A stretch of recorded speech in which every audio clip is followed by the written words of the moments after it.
Sir আমি কিচ্ছু করিনি স্যার। আমি আমি কাউকে খুন করিনি স্যার। এটা কি জানো? DNA report sir. তাহলে এটাও জানো যে এর রিপোর্টে কি লেখা আছে। আর তারপরেও তুমি চাইছো যে আমি মেনে নেব যে তুমি কোনো দোষ করনি, তুমি দোষী নও। স্যার স্যার আপনি আমাদের শিখিয়েছেন সত্যের থেকে বড় এই পৃথিবীতে আর কিচ্ছু নেই স্যার। এই কেসটা সত্যিটাও তাই স্যার। আমি আমি কাউকে খুন করিনি স্যার, সত্যি বলছি স্যার। আমি তুমি যদি খুন না করে থাকো তাহলে তোমার রক্ত ওই অস্ত্রতে লাগলো কি করে পঙ্কজ? আমি জানি না স্যার। Damn it! জানো না মানেটা কি? হ্যাঁ, এই যে তোমার হাতে চোট লেগেছে, ওই যে রক্ত চিহ্নটা রয়েছে, সেটাই চিৎকার করে বলছে খুনি তুমি পঙ্কজ, তুমি। আমি আপনাকে বলেছিলাম স্যার, আমি অটো করে যখন বিউরো আসছিলাম তখন কেটে গেছিল স্যার।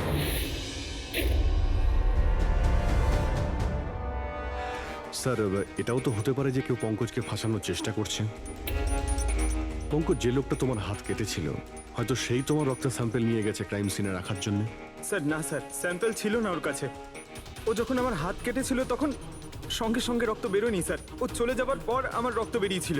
ওর কাছে আমার স্যাম্পল থাকতেই পারে না স্যার। যদি তোমার রক্ত কেউ না নিয়ে থাকে তাহলে তোমার রক্ত ক্রাইম সিনে শুধু একটা কারণেই যেতে পারে পঙ্কজ, আর সেটা তখনই যখন তুমি ওখানে খুন করতে গিয়েছিলে।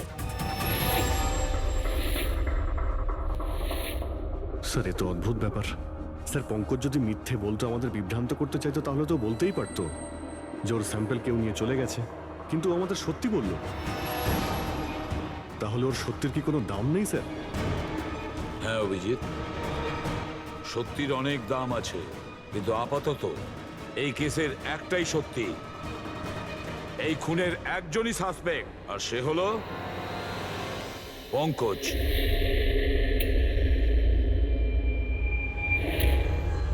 আমি তোমাকে সিআইডি থেকে সাসপেন্ড করছি। স্যার স্যার আমার কথা বিশ্বাস করুন, আমি কিচ্ছু করিনি। আমি খুন করিনি, আমি আমার বাবার দিব্যি করে বলছি স্যার। তোমার গান আর ব্যাচ। স্যার, একজন ছেলে তার বাবার শ্রাদ্ধের দিন কিভাবে তার মিথ্যে দিব্যি কাটতে পারে স্যার? আমি তোমাকে জিজ্ঞেস করিনি ফেডরিক। গান আর ব্যাচ।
এটা অন্যায় হচ্ছে,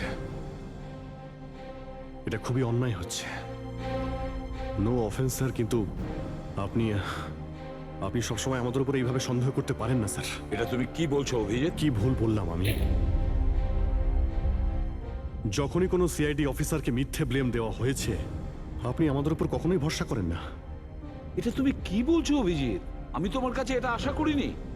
স্যার, আমাদেরও আপনার কাছে কিছু আশা থাকে স্যার। আপনার একটা ইশারায় আমরা যে কোনো মুহূর্তে জীবন দিতে প্রস্তুত থাকি। তাহলে এটুকু আশাও কি অন্যায় যে আপনি খারাপ সময় আমাদের পাশে থাকবেন, আমাদের আপনি সহযোগিতা করবেন? তোমাদের আমি সহযোগিতা করি না? সত্যিটা জানার চেষ্টা করিনি? সত্যিটা জানার চেষ্টা করে অনেকবার আপনি আমাদের আত্মসম্মানে আঘাত করেছেন স্যার। আমাদের দায়িত্ব আর কর্তব্যকে আপনি সন্দেহ করেছেন। যখন আমাকে মিথ্যে অপবাদ দেওয়া হয়েছিল, আপনি আমার উপরে ভরসা করেননি স্যার। আর যতক্ষণ পর্যন্ত অভিজিৎ নিজেকে নির্দোষ প্রমাণিত করছে, ওকে জেলেই থাকতে হবে। যখন দয়াকে মিথ্যে অপবাদ দেওয়া হয়, তখন ওকেও আপনি ভরসা করেননি স্যার। কিন্তু হয়তো আপনি একটা কথা ভুলে গেছেন, একবার আপনাকেও এরকম মিথ্যে অপবাদ দেওয়া হয়েছিল স্যার।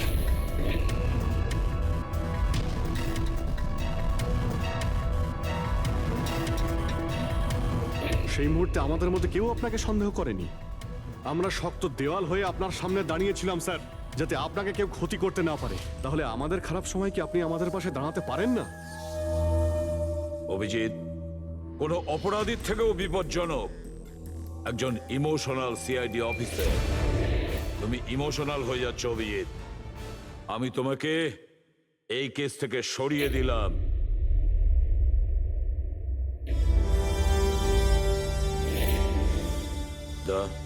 পুরবি, আজ থেকে পঙ্কজের কেস তোমরা দুজন ইনভেস্টিগেট করবে। শুধু শুধু তোমরা দুজনে। ঠিক আছে স্যার। এখন আমার উপরে আপনার এতটুকুও ভরসা নেই যে কেসটাকে আমি নিউট্রাল ভাবে দেখতে পারবো কিনা। এত বছর ডিউটির পর এরকম মেডেল তো ভাগ্যবানেরাই পায়। Thank you sir.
নিজের পিঠ আমার দিকে করে দাঁড়িয়ে পড়ো। চলো এটাও করে দেখে নি।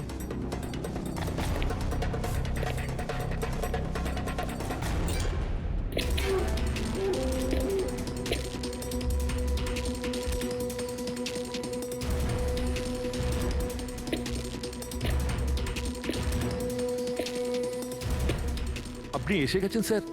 আমি আপনার জন্য অপেক্ষা করছিলাম। ওইখানে আপনার ফাইলটা আছে, ওখানে পুরো ফাইন্যান্সিয়াল প্ল্যান পড়ে আছে এবং আমার স্থির বিশ্বাস যে আপনার খুব পছন্দ হবে।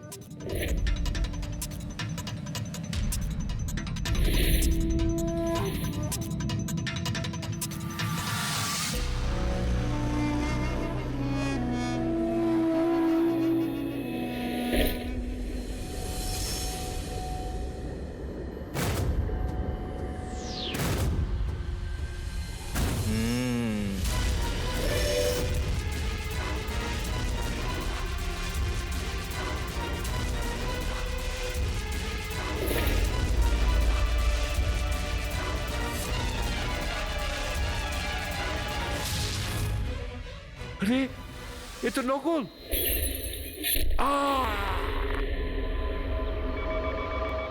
Hello ACP Pradyuman here. What? কখন? আচ্ছা ঠিক আছে।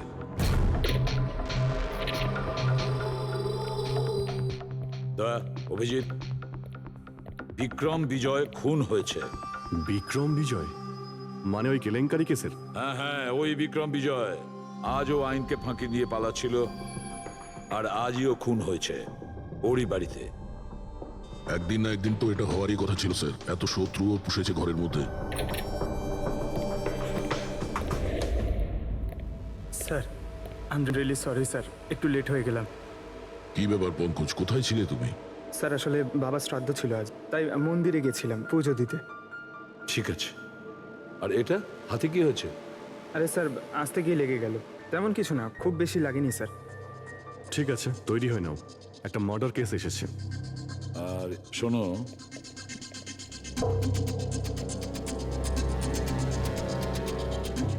কার আবার মার্ডার হলো? বিক্রম বিজয়।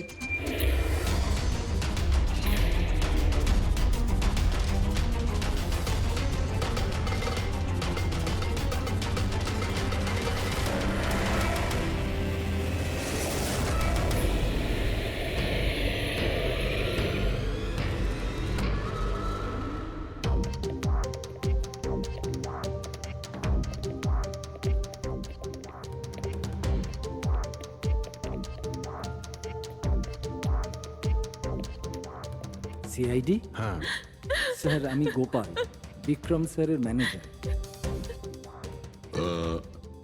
এই তিনজন কারা? এ মোহিত, বিশাল আর ও হলো রাঘব, এরা স্যারের সিকিউরিটি গার্ডস। ও, আর ইনি? ইনি বিক্রম স্যারের ওয়াইফ মধু ম্যাডাম, আর বাকিরা সব স্টাফ। বডি কোথায়? স্যার বডি ভেতরে আছে। এই ঘাড়ে আঘাত করেছে আর পেট আর বুকেও মেরেছে। খুনি এটা শিওর হতে চেয়েছিল যে কোনোভাবেই যেন এ বেঁচে না যায়।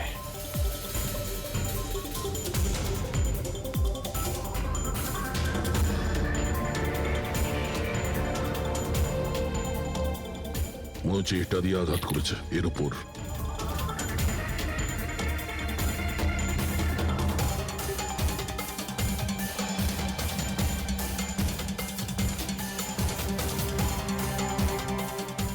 বিক্রমের ফোনে শেষ মেসেজটা কোনো আননোন নাম্বার থেকে এসেছিল। নিজের পিঠ আমার দিকে করে দাঁড়াও। পিঠ আমার দিকে মানে ওই লোকটা কি একে নিজের মুখ দেখাতে চাইনি নাকি?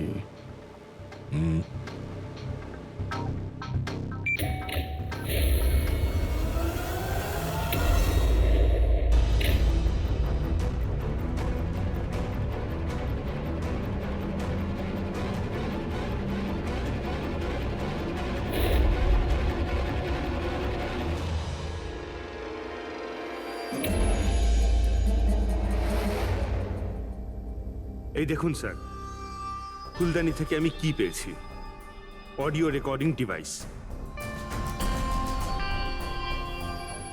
অডিও রেকর্ডিং ডিভাইস মানে এই রুমের মধ্যে যা কথাবার্তা হচ্ছিল সেটা কেউ শুনছিল।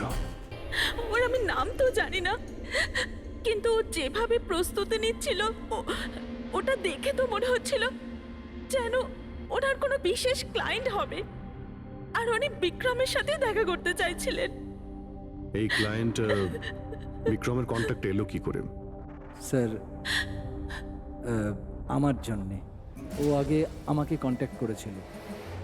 ও বিক্রম স্যারের পুরো ইতিহাস ভালো করে জানতো, আর বিক্রম স্যার ওর এই হোমওয়ার্কে খুব ইমপ্রেসড হয়েছিল, আর উনি আমাকে মিটিং ফিক্স করতে বলেছিলেন। আপনি ওর সঙ্গে আগে দেখা করেছিলেন? না স্যার, ওই ফোন করেছিল, আর সেটাও প্রাইভেট নাম্বার থেকে।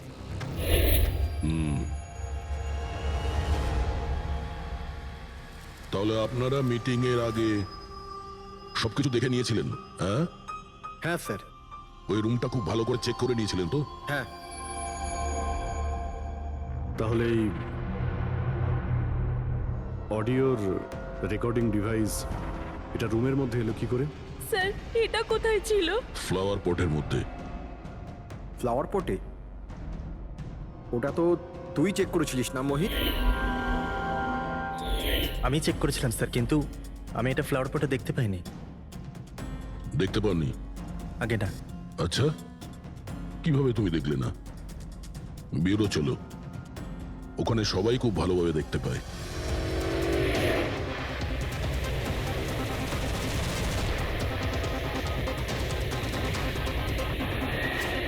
মোহিতের উপর নজর রাখবে। গুলি চালাবে না। কৈলাস স্যার, আপনি? কে ইনি? ইনি সিবিআই অফিসার কৈলাস বাবু।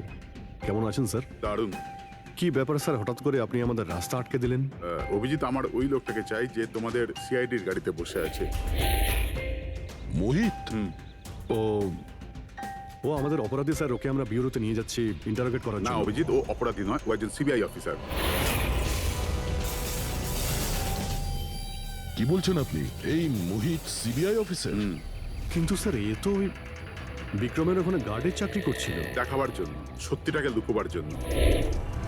কিরকম সত্যি স্যার? মোহিত একজন আন্ডার কভার।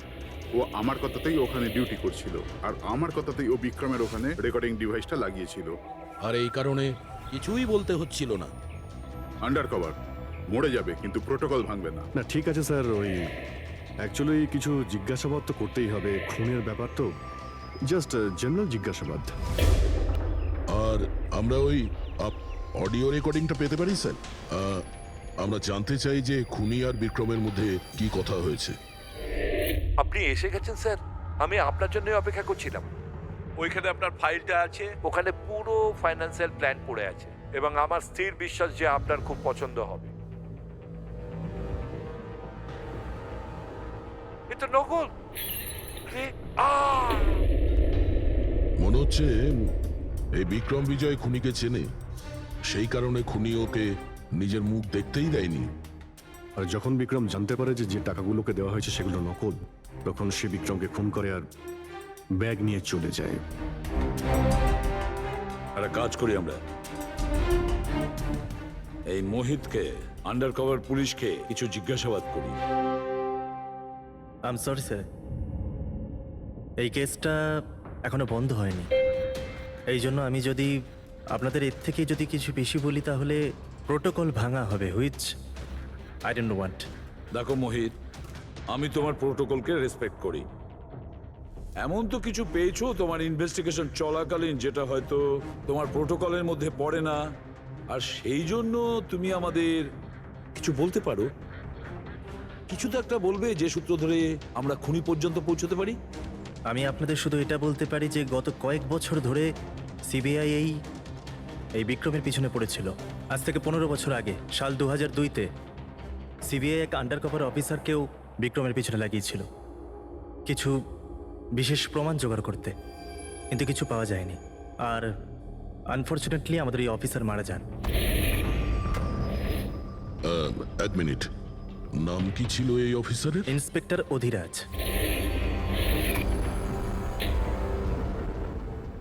ইন্সপেক্টর অধিরাজ?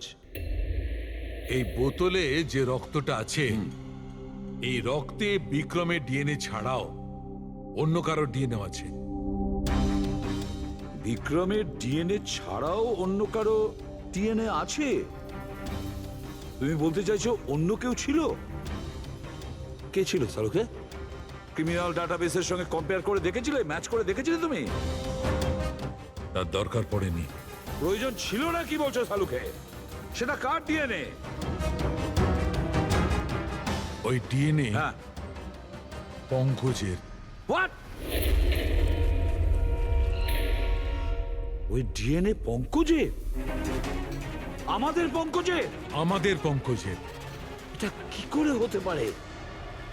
সিআইডি অফিসার হলো পঙ্কজ। সিআইডি অফিসার পঙ্কজ খুন করতে পারে? আমাদের একজন অফিসার খুনি? কিন্তু স্যার, পঙ্কজ কেন খুন করতে যাবে? সেটাই তো, সিআইডি অফিসার কেন খুন করতে যাবে? স্যার, বিক্রমের বাড়ির থেকে 1 কিলোমিটার দূরে পুলিশ একটা বেবারিশ মোটরসাইকেল পেয়েছে স্যার। কার মোটরসাইকেল ছিল ওটা? স্যার, ও পঙ্কজের ওটা।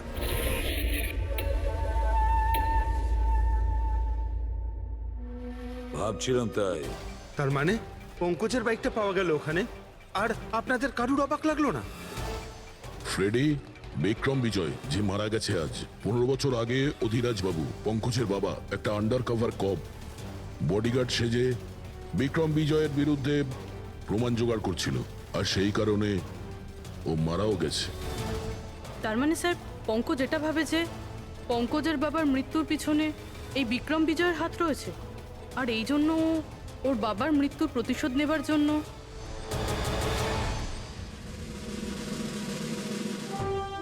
পঙ্কজ এখন কোথায়?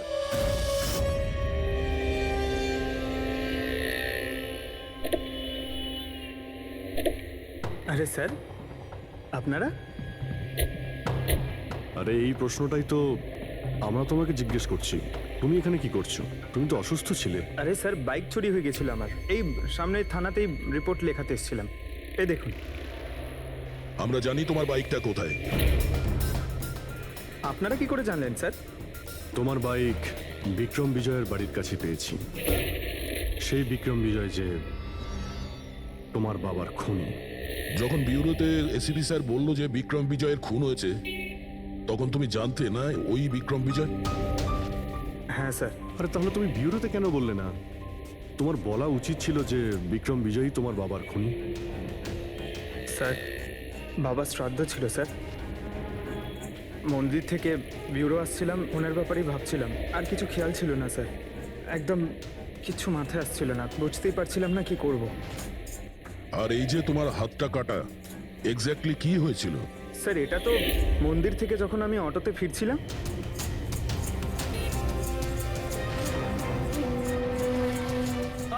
কি হলো স্যার?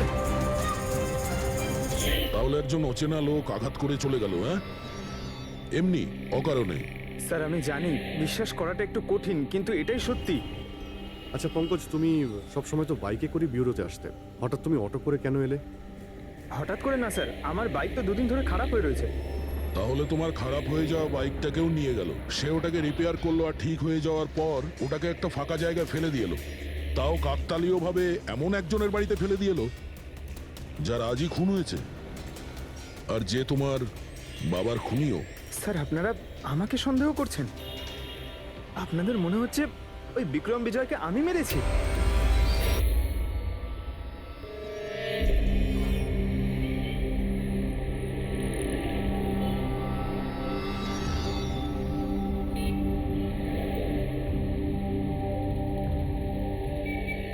যদি এই পঙ্কজ নিজের বাড়ি থেকে বিক্রম বিজয়ের বাড়িতে যায়, তো এখানে এই জাংশন থেকেই গিয়েছে।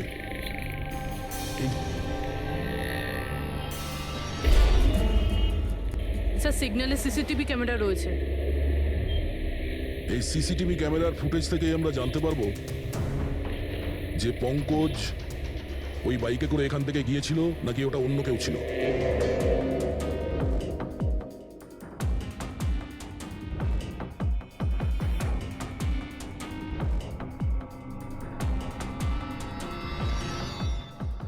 এক মিনিট রিওয়াইন্ড করো,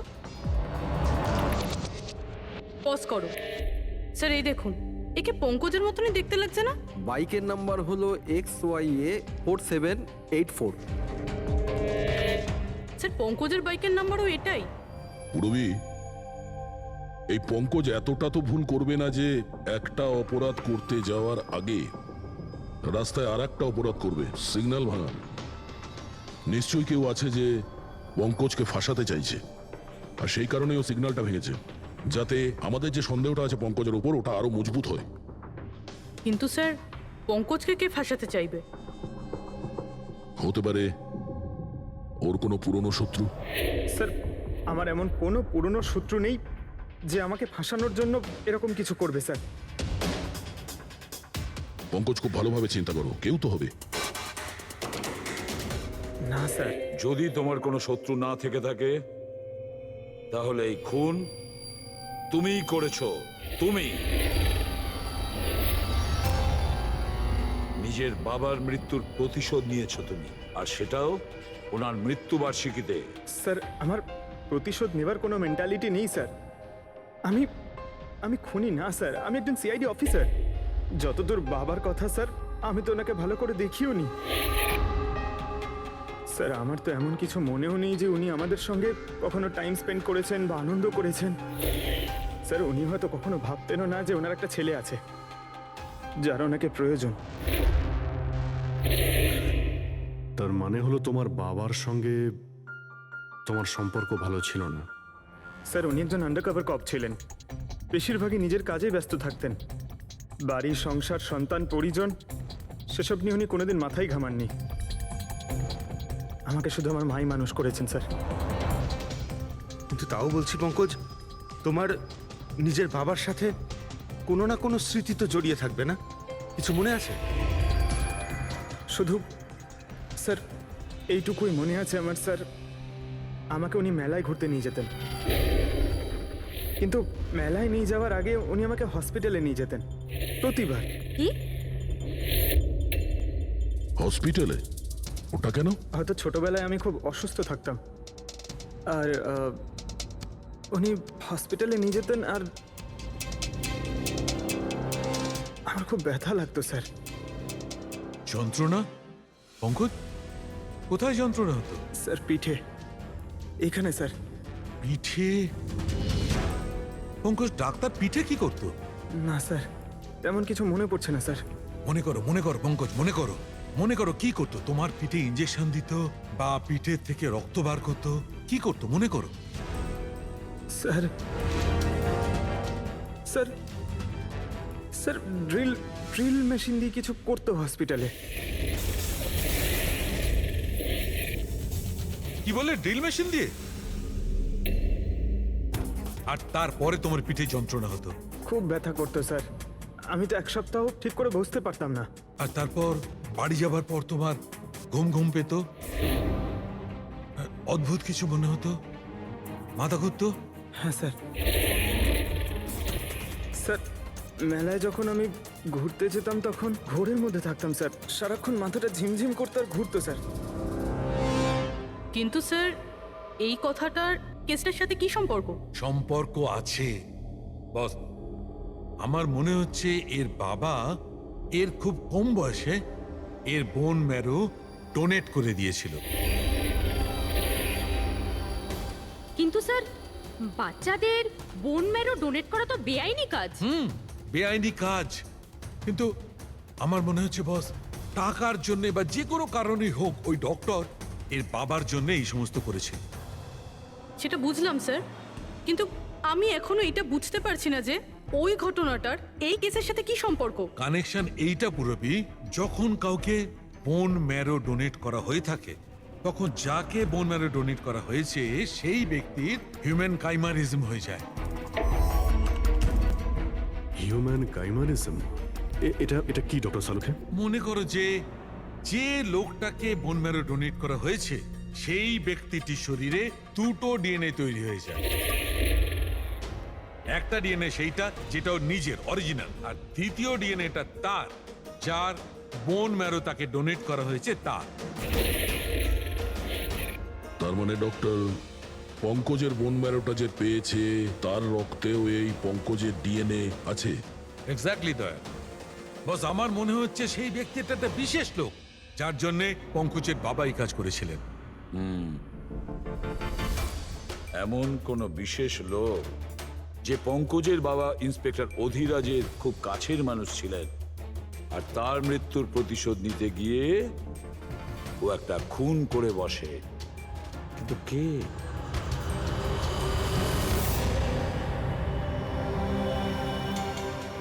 দয়া। Hi sir. Hello Abhijit. Hi Daya. Hello, good. Sorry, আপনাকে এরকম একটা জায়গাতে ডেকে আনতে হলো।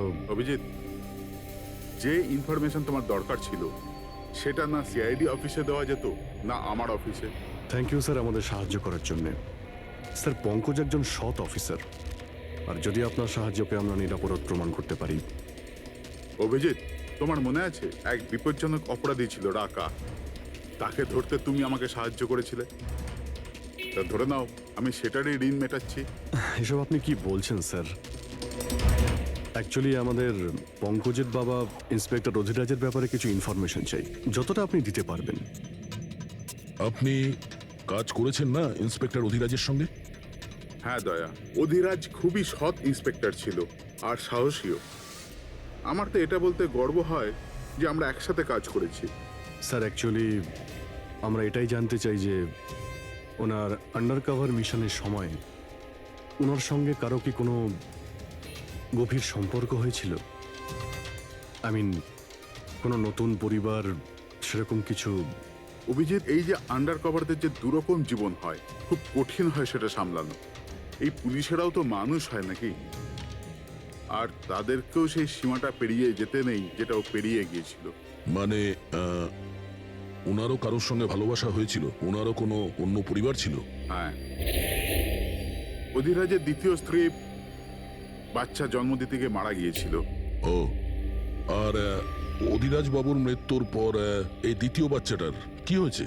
এই রহস্য সবসময় রহস্যই রয়ে গেছে। অধিরাজ ওই দ্বিতীয় বাচ্চাটাকে কোথায় রেখেছে, কিভাবে বড় করেছে, আর ওই বাচ্চাটা কোথায় গেল কেউ কিছু জানে না। আর এই যে বাচ্চাটা, মানে দ্বিতীয় বিয়ের বাচ্চাটা, কত বয়স ওর? এ পঙ্কজের থেকে 2-3 বছর বড় হবে। বিয়ে পঙ্কজের মায়ের সাথে আগে হয়েছিল, কিন্তু বাচ্চা দ্বিতীয় স্ত্রীর আগে হয়েছিল। হয়তো ওনার কোনো রোগ ছিল যার কারণে অধিরাজবাবু পঙ্কজের বোন ম্যারো ওকে দিয়েছিলেন।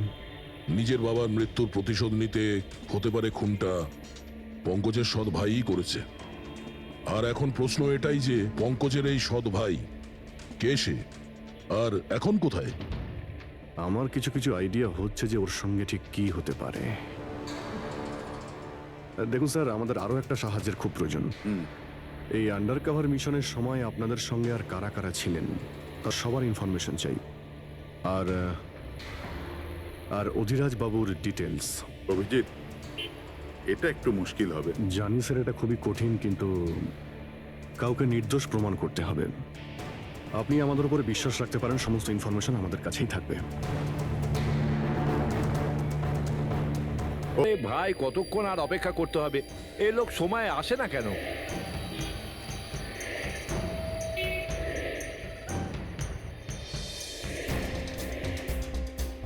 আরে ভাই, আধ ঘন্টা ধরে অপেক্ষা করছি। আজই আমার পুরো টাকা চাই। আজই আমাকে এই শহর ছেড়ে দিতে হবে। তোর হিসাব দা আমি আজ এখনই এই মুহূর্তে করব।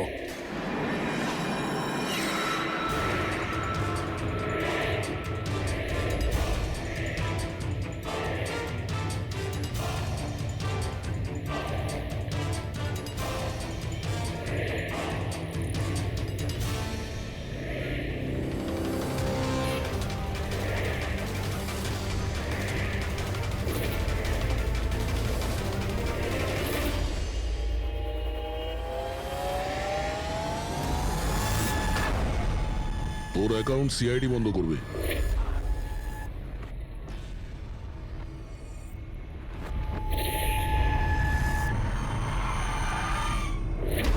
বাবার ধার মেটানো প্রত্যেক সন্তানের কর্তব্য,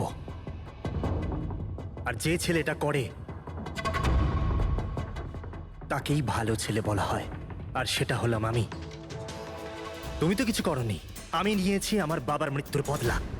দেখো মোহিত, তোমাদের বাবা ইন্সপেক্টর অধিরাজ একজন সৎ, একজন কর্তব্যপরায়ণ পুলিশ অফিসার ছিলেন। কি ভাবছিলে তুমি? তোমার মতন একজন অপরাধীর বাবা হয়ে গর্ব করতেন, নাকি পঙ্কজের মতন একজন সৎ সিআইডি অফিসারের উপর? তার সত্যি কথা বলতে তো বাবার সব সময়ই এই পঙ্কজের উপর গর্ব ছিল, আর ভালোবাসতো একেই বেশি। আমাকে তো উনি অনাথ আশ্রমে দিয়ে দিয়েছিলেন স্যার, যাতে ওনার দ্বিতীয় পরিবারের ওপর কোনো আঁচ না আসে। তুমি যখন এই কথাটা জানতে আমাদের কাছে এলে না কেন? আমি তো তোমার ভাই, একসঙ্গে ধরতাম বিক্রমকে, তাও আইনের পথে। চাই না আমার তোমার সাহায্য। আমাদের বাবার হত্যাকারীকে কিভাবে ধরতে হবে, কিভাবে ওর উপর প্রতিশোধ নিতে হবে, এর প্ল্যানিং আমি আগে থেকে করে রেখেছিলাম, অনেক দিন থেকে। আর এটাই হলো কারণ আমার সিবিআই অফিসার হওয়ার। আর ঠিক আমার বাবার মতোই একটা আন্ডার কভার মিশনে গেছিলাম ওই বিক্রমের বিরুদ্ধে, কিন্তু এইবার তাকে সাজা দেওয়ার জন্য নয় স্যার, বরং ওকে শেষ করার জন্য। একজন সিবিআই অফিসার হয়েও তুমি অপরাধ করেছো। তোমাদের মতো অফিসারের জন্যই সবাই আইনের উপরে ভরসা করতে পারে না। এই কাজে কেতন তোমাকে সাহায্য করেছিল না? হ্যাঁ স্যার, কেতনও আমার বাবার সাথে কাজ করত। সেও একজন আন্ডার কভার অফিসার ছিল। সেই আমাকে সবকিছু বলেছে। আর তার বলাতেই আমি জানতে পারি যে ছোটবেলায় আমার একটা অপারেশনও হয়েছিল। আর যখন তুমি জানতে পারলে যে তোমার রক্তে দুটো ডিএনএ আছে, একটা তোমার আর একটা আমার, তুমি খুন করে আমাকেই ফাঁসিয়ে দিলে। হ্যাঁ, আর এই জন্য আমার রক্ত বার করে আমি ওই অস্ত্রের ওপরে ছড়িয়ে দিয়েছিলাম। আর তারপর তোমার হাত কেটেছিলাম, যাতে এক তীরে দুই পাখি মরে। আমার দুই শত্রু, আমার বাবার হত্যাকারী ওই Vikram. Hello Kailash sir. Sir, আমি বিক্রমের রুমেতে অডিও ডিভাইস লাগিয়ে দিয়েছি।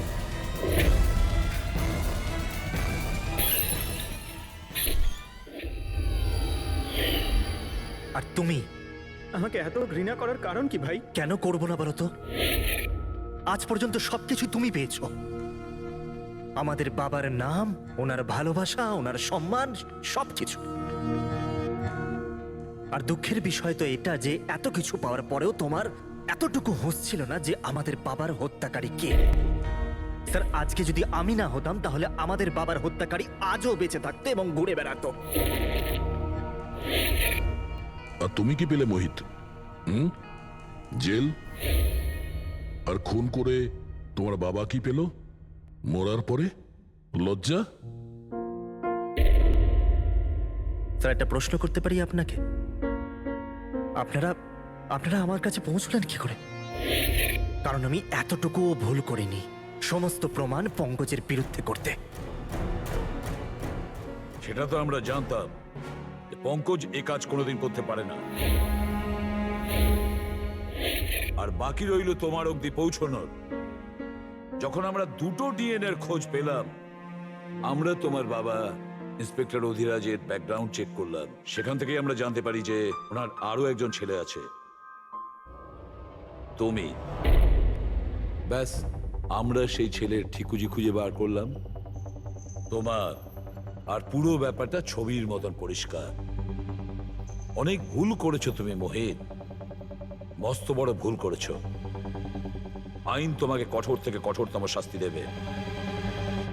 হয়তো যাবজ্জীবন জেল, না হলে ফাঁসি।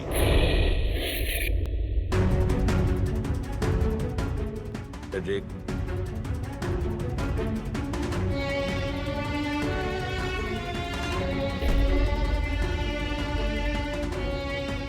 সরি স্যার,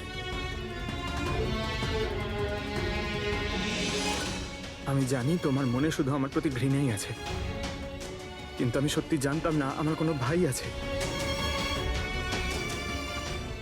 আমি জানি না তোমার সঙ্গে কি হবে, কিন্তু তুমি একটা কথা সবসময় মনে রেখো, আমি তোমার অপেক্ষা করব। I'll wait for you, brother.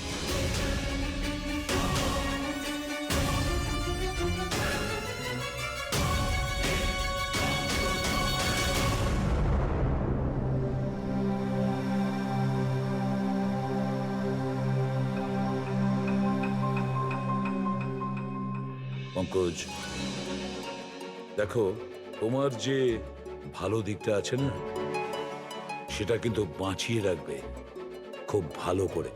Welcome back to CID. Thank you sir. Sir, I am sorry sir, আপনি ঠিকই বলছিলেন। ইমোশনাল হয়ে আমি স্যার একটু বেশি বলে ফেলেছি। I am sorry.